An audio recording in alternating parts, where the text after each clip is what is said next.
Welcome back to That's Life with John Carver. Today I want to share part 2 of Dale Carnegie's book, How to Stop Worrying and Start Living. Like I said in part 1, I am not an expert in this. In fact, I struggle with this every single day about worrying. I think you're probably one that knows somebody that worries a lot too. So the goal today is to share more ideas from Dale Carnegie, who wrote this book back in the 1940s. So he's got a lot of information that we're not going to get into all of it today, but there's going to be a few things in here that are going to stand out to you and give you an aha on how maybe you can overcome at least some of the worry that's going on in your own life. So he says in chapter 5, he says, number 1, you have to get the facts. You have to get the facts first. He says, remember that Dean Hawkes of this certain university said, quote, half the worry in the world is caused by people trying to make decisions before they have sufficient knowledge on which to base a decision. Let me share that again. It's a long one. He said, half the worry in the world is caused by people trying to make decisions before they have sufficient knowledge on which to base a decision.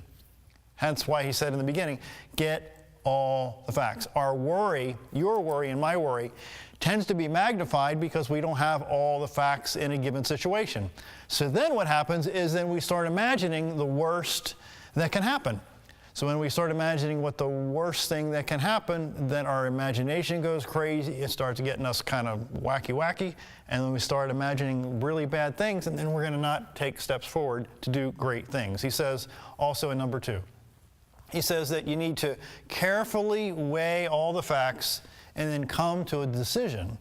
And then number 3, once a decision is carefully reached, then act. He says, get busy carrying out your decision and dismiss all anxiety about the outcome. You know, there's been people that I've met, and I'm sure you've met them, and maybe these people are in your mirror every morning, like I see myself in the mirror every morning, that they say, you know, we're going to aim,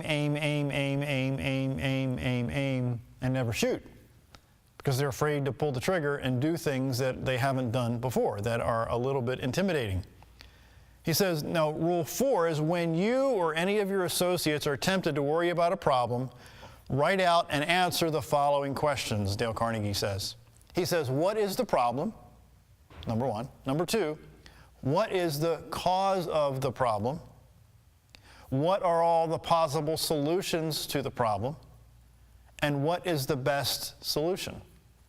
I said in part 1 of the show last time is that it is very powerful when you and I write down ideas and concepts and challenges and difficulties, because when you write it down, believe it or not, mentally, it helps you solve your own problems when you write stuff out. So again, he says, number 1, what's the problem? Number 2, what's the cause of the problem? Number 3, what are the possible solutions to the problem? And then what's the best solution? Then he goes on, Dale Carnegie does, in chapter 6. He says, it is difficult to worry, listen, it's difficult to worry while you're busy doing something that requires planning and thinking. Again, it's difficult to worry while you're planning, while you're busy doing something that requires planning and thinking. So what he's saying is there's then, if you create your life in a certain way, there's no time for worry. He says that's exactly what Winston Churchill said when he was working 18 hours a day at the height of World War II.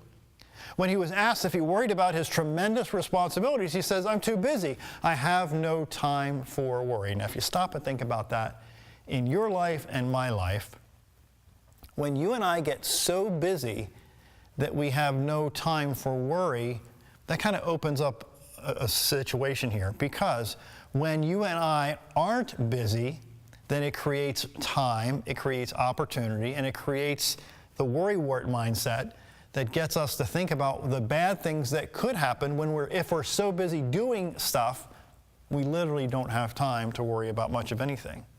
He goes on in the book. He says, Charles Kettering was in the same fix when he started out to invent a self-starter for automobiles.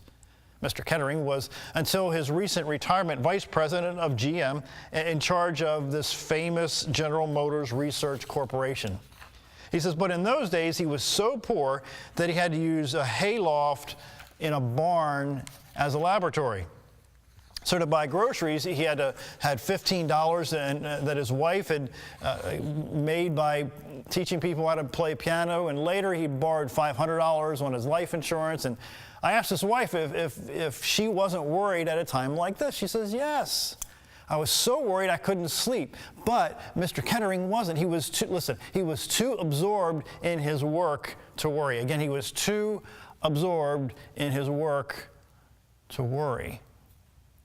I think there's a lesson in there somewhere that when you and I are busy or so busy, there's not a whole lot of time to worry about stuff. So maybe a cure for worry, just as maybe just a little piece of the answer, is when you stay busy, when I stay busy, then there's no time for worry. So when we sit back and we don't do stuff, when we don't maintain momentum, it creates an atmosphere of doubt. And then doubt breeds into worry, and then worry breeds into fear. And then we really don't get a whole lot done. The book goes on. He says, the great scientist Pasteur spoke of, quote, the peace that is found in libraries and laboratories. Why is peace found there? Because the men in libraries and laboratories are usually too absorbed in their tasks to worry about themselves. Research men rarely have nervous breakdowns. They haven't time for such luxuries. When men came out of battle so shaken by the experience that they were called these names of people that were shell-shocked, as they were later called, he says the doctors, the army doctors, prescribed keep them busy as a cure. That is, they were so active and they had such an agenda and such a busy schedule that they had no time to get internal and their minds didn't have time to start playing with themselves because they kept them so busy. He says the Quakers were using it in Philadelphia in Ben Franklin's time. A man who visited a Quaker sanatorium in 1774 was shocked to see that the patients who were mentally ill were busy spinning flax. He thought these poor unfortunates were being exploited until the Quakers explained that they found that their patients actually improved when they did a little work. It was soothing to the nerves. That's why people in prison that are left alone for extended periods of time often lose it because they have nothing to do. The mind really starts degrading very quickly when you and I don't stay busy. He says in the book, Henry Longfellow found that out for himself when he lost his young wife. His wife had been melting some sealing wax at a candle one day when her clothes caught on fire. Longfellow heard her cries and tried to reach her in time, but she died from the burns. For a while, Longfellow was so tortured by the thought of that dreadful experience that he nearly went insane. But fortunately for him, his 3 small children needed his attention. I mean, they were small. In spite of his own grief, Longfellow undertook to be the father and mother to his children. He took them for walks and told them stories and played games with them and read poems to them. He also translated Dante, and all these duties combined, kept him so busy that he forgot himself entirely and regained the peace of mind. As one author declared when he lost his most intimate friend, a guy named Arthur, he says, I must lose myself in action lest I wither in despair. Think about this a minute. I must lose myself in action lest I wither in despair. I think this show's speaking to you and definitely me. Think about this again. I must lose myself in action lest I wither in despair.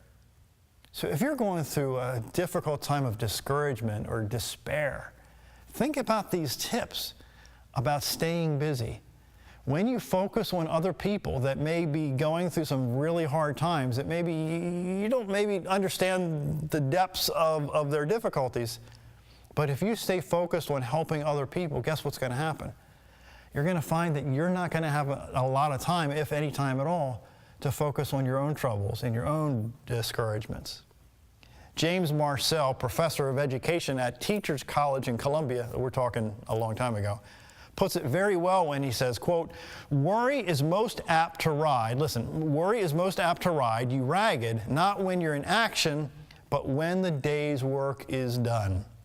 Your imagination can run riot then and bring up all sorts of ridiculous possibilities and magnify each little blunder. At such time, he continues, your mind is like a motor operating without a load. It races and threatens to burn out its bearings and even tear itself to bits. The remedy for worry is to get completely occupied doing something constructive. I'm not here to pretend to tell you that this is easy. I'll tell you flat out, if you're dealing with worry and discouragement and despair, it is not easy to pull your own self forward through the stuff. Because I would say more times than not, you just want to just crawl in a hole, crawl in a cave, and just let life go by, and you just wither away. That's the temptation for most of us.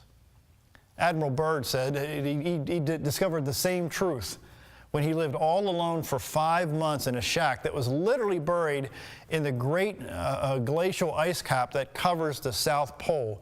An ice cap that holds nature's oldest secrets, an ice cap covered by an unknown continent in the world. Admiral Byrd spent 5 months there alone. No other creature of any kind existed within 100 miles, the story says. So the cold was so intense that he could hear his breath freeze and crystallize as the wind blew it past his ears. In his book Alone, Admiral Byrd tells all about those 5 months he spent in bewildering and soul-shattering darkness. The days were as black as the nights.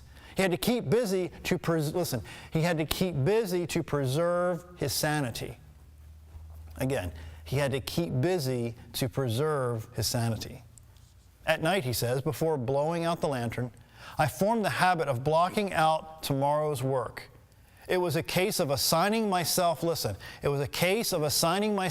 hour, say, to the escape tunnel, half an hour to leveling drift, an hour to straightening up the fuel drums, an hour by cutting bookshelves in the walls of the food tunnel, and 2 hours renewing a broken bridge in the man-hauling sledge.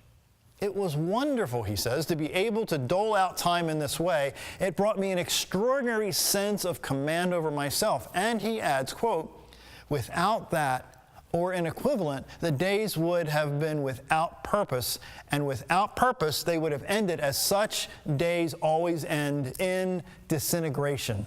Think about that a second. When you and I live without a purpose based on this quote by Admiral Byrd, then we disintegrate a little bit at a time.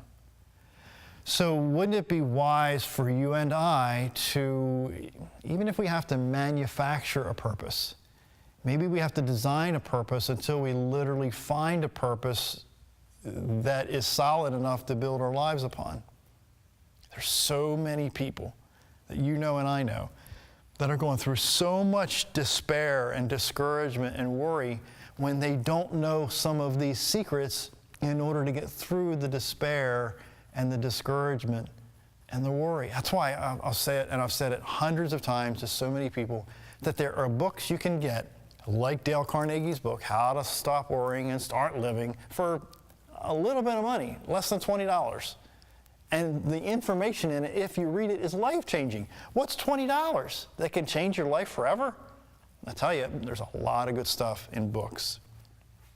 So again, Admiral Byrd, without purpose, the days would have ended, as some days do, in disintegration. Dale Carnegie goes on to say, if you and I don't keep busy, if we sit around and brood, we will hatch out a whole flock of what Charles Darwin used to call the Wibber-gibbers, the Wibber-gibbers. And the Wibber-gibbers are nothing but old-fashioned gremlins that will run us hollow and destroy our power of action and our power of will. Have you ever met people that are just whiners and complainers? That's really all they do is whine and complain about this and that and every little thing. And that's 100% of their life. Well, fast forward 5 years or 10 years or 20 years, and they're still doing that. Nothing's changed. So there must be a story in there somewhere that when you and I gripe and complain about stuff and don't do the tasks that we need to do, our lives don't change. So really our lives, more than half the time, really are in our own hands and not somebody else's hands. So again, to summarize, to break the worry habit, keep busy, The worried person must lose himself in action lest they wither in despair. So in chapter 7, it talks about a dramatic story that the author, Dale Carnegie, will remember as long as he lives. And the story is by Robert Moore, who at the time lived in New Jersey. Here's the story. He says, I learned the biggest lesson of my life in March 1945. I learned it under 276 feet of water off the coast of Indochina. I was one of 88 men aboard the submarine SS-318. We had discovered by radar that a small Japanese convoy was coming our way. As daybreak approached, we submerged to attack. I saw through the periscope a Japanese destroyer escort, a tanker, and a mine layer. We fired 3 torpedoes at the destroyer escort, but missed. Something went haywire in the mechanics of each torpedo. The destroyer, not knowing that she had been attacked, continued on. We were getting ready to attack the last ship, the mine layer, when suddenly she turned and came directly at us. We went down to 150 feet to avoid detection and rigged for a depth charge. We put extra bolts on the hatches, and in order to make our sub absolutely silent, we turned off the fans and cooling system and the electrical gear. 3 minutes later, all hell broke loose. 6 depth charges exploded all around us and pushed us down to the ocean floor, a depth of 276 feet. We were terrified. To be attacked in less than 1,000 feet of water is dangerous. Less than 500 is almost fatal. And we were being attacked in a trifle more than half of 500 feet of water, just about knee deep as far as safety was concerned. For 15 hours, the Jap mine layer kept dropping depth charges. If a depth charge explodes within 17 feet of a sub, the concussion will blow a hole in it. Scores of these depth charges exploded within 50 feet of us.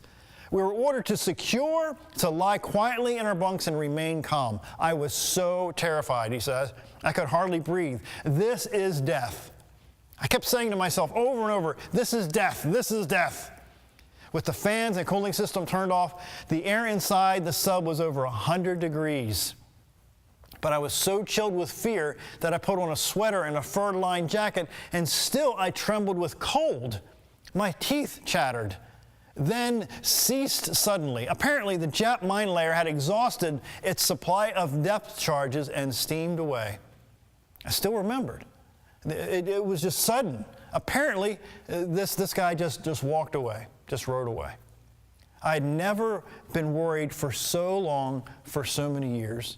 I'd worried about, the prospects of being moved up. I'd worried because I couldn't own my own home, couldn't buy a new car, couldn't buy my wife nice clothes. How I hated my old boss, who was always nagging and scolding.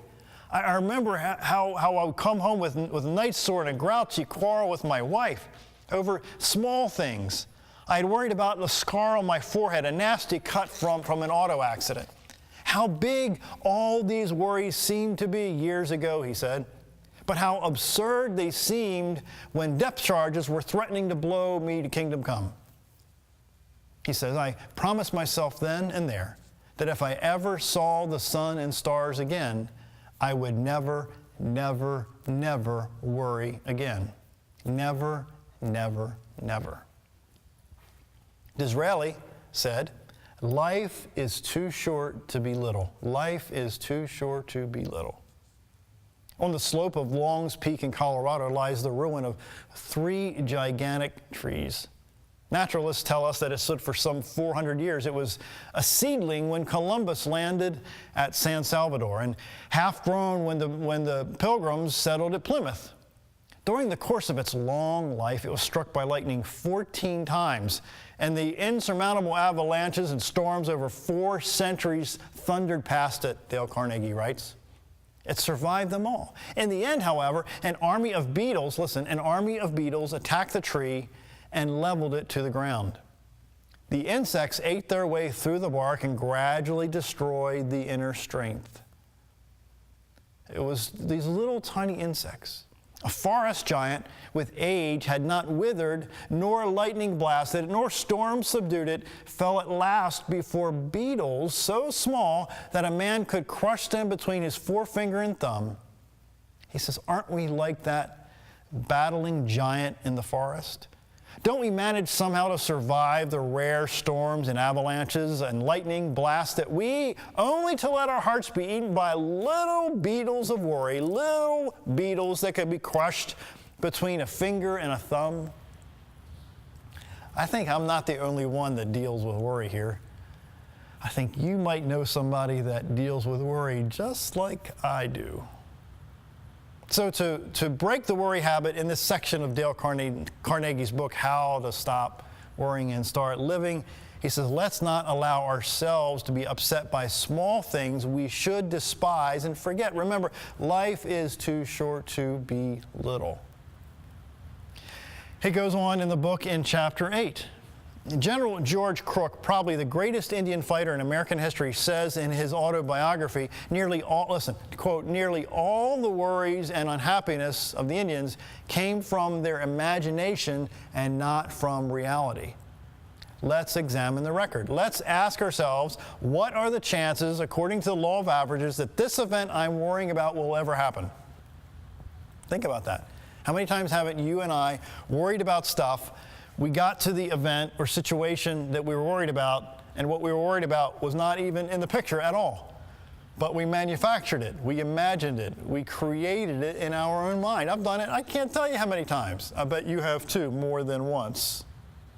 So he goes on to, in chapter 9, again, I'm just touching on the highlights of Dale Carnegie's book, How to Stop Worrying and Start Living. He says, obviously, circumstances alone do not make us happy or unhappy. It's the way we react to the circumstances that determines our feelings. I'm not going to tell you this is easy. I'm not going to tell you that I have mastered this, because I absolutely, positively have not mastered it. Struggle with it every hour of every day.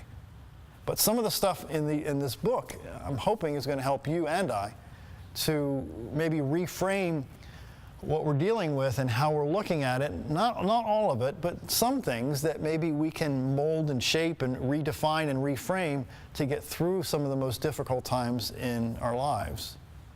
The late Dean Hawkes, he writes, of Columbia University, told me that he had taken a Mother Goose rhyme as one of his mottos. For every ailment under the sun, there is a remedy where there is none. If there be one, try to find it. If there be none, never mind it. J.C. Penney, the founder of the nationwide chain of J.C. Penney stores, I don't even know if they still have them open these days, once told Dale Carnegie, quote, I wouldn't worry if I lost every cent I have because I don't see what it is to be gained by worrying. Think about that a minute. You and I tend to worry about stuff, like I said before, that may not ever happen. So why would you and I waste that time worrying about stuff that may not ever happen? I'm not talking about planning and worrying are two different things, and you have to have backup plans and agendas and PSs and all that stuff. I get all that. But to invest hours and hours a day about worrying about stuff that may not happen is probably not the best use of time in your own life. Henry Ford told Dale Carnegie the same thing when he said, quote, when I can't handle events, he says, I let them handle themselves. It seems to me some stuff tends to work itself out over time. Not all things, granted, but some things tend to work themselves out over time. And I'll say from my own experience that there are some people that you can't change. There's some people that no matter what you do, no matter what you say, no matter what tools you place in their hands, they don't want to change. And that's a total mind shift for me, that some people don't want to evolve from where they are to where they need to be. And maybe that's a good word of advice for you too, that there are people in your life that don't want to master some of the stuff and other things that you've read about or I've taught you. That they want to stay where they are, they're happy where they are, they're happy being average and ordinary, and they don't want to grow to be somebody that's extraordinary like you do because you're watching the show. There must be something that you want to learn to master some things in your own life. Epicurus lived thousands of years ago. He says, there is only one way to happiness, and that is to cease worrying about things which are beyond the power of your will. You know, you and I tend to worry about stuff that we can't even control. You know, I used to worry about the weather. I used to worry about the weather. I'm like, why am I worried about this? Why am I worried about what this person is going to do when I can't control what that person's going to do? That's all. So as I summarize now in 2 shows, up through chapter 9 of Dale Carnegie's book, How to Stop Worrying and Start Living, there are some tools in here that if you master them, they can literally change your life in a tremendous way. Thanks for watching the show today, and we'll be back real soon. Thanks so much.